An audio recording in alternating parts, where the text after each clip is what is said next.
Fala pessoal, eu sou Luiz Felipe Carneiro, canal Alta Fidelidade. Hoje é dia de falar sobre um livro. Eu escolhi um livro que não saiu no Brasil, mas se você arranha um pouquinho inglês você vai conseguir ler, que ele é simples, apesar de grande.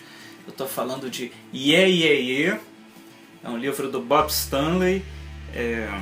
O Sunday Times aqui elegeu o melhor livro de música pop de 2013, Rock Trade Music, melhor livro do ano de 2013. Uma pena que não saiu no Brasil, porque esse livro é bem interessante. O Bob Stanley, ele tem um currículo bom, né? Ele escreve para o Guardian, para Q, para Mojo, para o New Music Express, e ele conta a história que tem mais ou menos... tem umas 750 páginas. Ele resume a história da música pop nessas 700 e poucas páginas, tanto que o subtítulo é The Story of Modern Pop. Separa que ele usa story, não usa history, né, com H. E isso daí me chamou logo a atenção, porque é uma história, né, digamos com E, traduzindo para o português, e não uma história com H aí, porque, pelo que eu entendi lendo o livro, tudo, é uma história na visão dele. Eu vou falar sobre vários pontos aqui que muita gente vai discordar, mas que ele defende. Então é como se fosse a história da música pop na visão dele, né? E eu acho isso interessante, porque também a história da música pop, na minha visão, é uma, cada um tem a sua história. As pessoas concordam, discordam, algumas brigam, outras riem, enfim. E esse livro dá muito pano para manga por causa disso, por causa dessas discussões que ele abre. Segundo ele, a música pop que ele fala no livro é toda a música que fez sucesso. Então, ABBA e Iron Maiden, por exemplo, para ele está no mesmo nicho. Fez sucesso, entrou nas paradas, é música pop. Eu concordo com ele. Eu me lembro que um tempo eu fiz um vídeo sobre Johnny Cash. Aí eu falei, um dos grandes artistas da música pop. Teve gente me execrando, falando que não era pop, que era country, que era folk, enfim. Para mim é música pop, porque faz sucesso, e também, sob outra visão, a música country ou folk está dentro desse rótulo de música pop, música popular, né? E tanto que a história dele aqui começa em 1952 com a criação da primeira parada de sucessos da Grã-Bretanha. Foi o Nat King Cole que abriu essa parada, ou seja, o Nat King Cole também está aqui como música pop, por mais estranho que você possa achar. E o que eu acho bacana desse livro é que ele meio que faz um resumão muito interessante, uma caminhada, né? Música pop, que é ela desde 1952 até o início dos anos 2000, quando a internet entrou de uma forma forte, né, na parada. Então você lê 5 páginas sobre um artista, você fica com vontade de ouvir esse artista. Tem uns que você relembra que existem, outros você nem sabia que existia, você passa, você fica querendo escutar.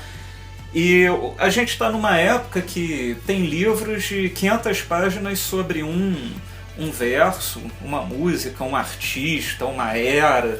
E esse livro é legal porque são 700 páginas sobre tudo, né? Então, por exemplo, para explicar a importância dos Beatles, ele usa 10 páginas. Aí você que é um Beatlemaníaco, não sei, vai falar, eu já li mais de 15 livros dos Beatles, isso daí é muito pouco. É pouco, mas a impressão que eu tenho às vezes depois de ler essas 10 páginas é que tá bom para um bom resumo. Uma pessoa que não tenha tempo de ler tantas biografias, que não conheça muito os Beatles, ele vai ler essas 10 páginas e vai situar a importância dos Beatles na música pop, né? E esse livro vai lá, sei lá, desde Elvis Presley até, não sei, Pharrell Williams, por exemplo, e vai falando sobre todos os gêneros, né, que estão dentro do pop.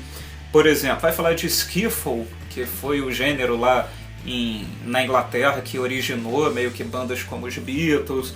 Aí passa pelos Beatles, pelos Stones, pelo The Who, música folk, as girl groups dos anos 60, Bob Dylan, Motown, Stax, o punk, a disco music, a new wave, pós-punk, Britpop, grunge, hip hop. Ou seja, como eu já falei, é um passeio completo para você entender a evolução da música pop. Isso que eu achei muito bacana. E eu falei em determinado momento que ele tem algumas teses meio Não vou falar esdrúxula, isso é a opinião dele, tem gente que concorda, tem gente que não concorda. Então, por exemplo, ele mesmo diz que não é fã do Queen, ele não gosta do Queen, nem da Patti Smith, ele prefere, por exemplo, a Debbie Harry do Blonde, a Patti Smith. Ele também não gosta do The Clash.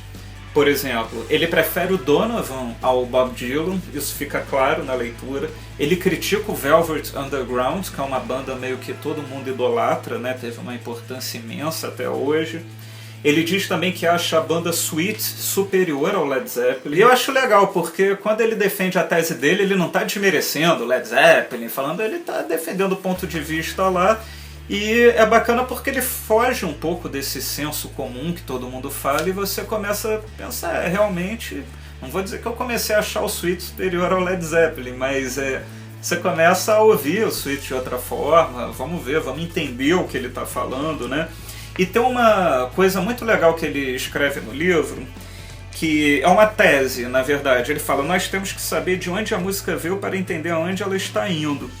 E a partir disso ele abre discussões muito interessantes. Por exemplo, a Madonna e o Prince, segundo ele, só poderiam ter surgido naquele momento, iniciozinho dos anos 80, porque se fosse em qualquer outro tempo eles não teriam existido, porque exatamente por causa disso, é a evolução que vai gerando artistas como esse, né?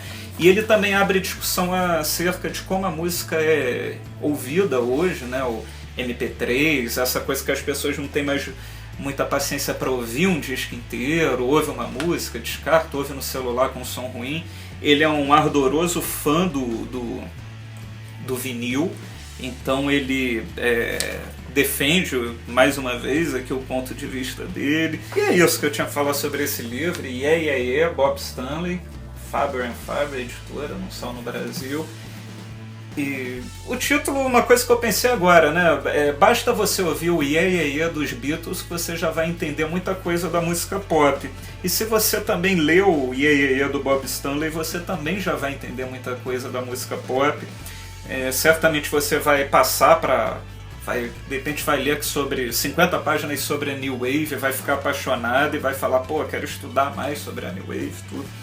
E eu falei de diversas teses esdrúxulas do autor, que ele prefere, não esdrúxulas, mas teses bem pessoais, controvertidas, como por exemplo, prefere o Donovan ao Bob Dylan. E eu queria saber qual é a sua tese esdrúxula da música. De repente você me prova aqui que o Ringo Starr é o melhor dos Beatles, que a Britney Spears é melhor do que a Madonna, que o Liam Gallagher é o melhor frontman do que o Freddie Mercury. Enfim, deixe seu comentário aqui embaixo e amanhã a gente está de volta com mais um vídeo aqui no canal da Fidelidade. Tchau!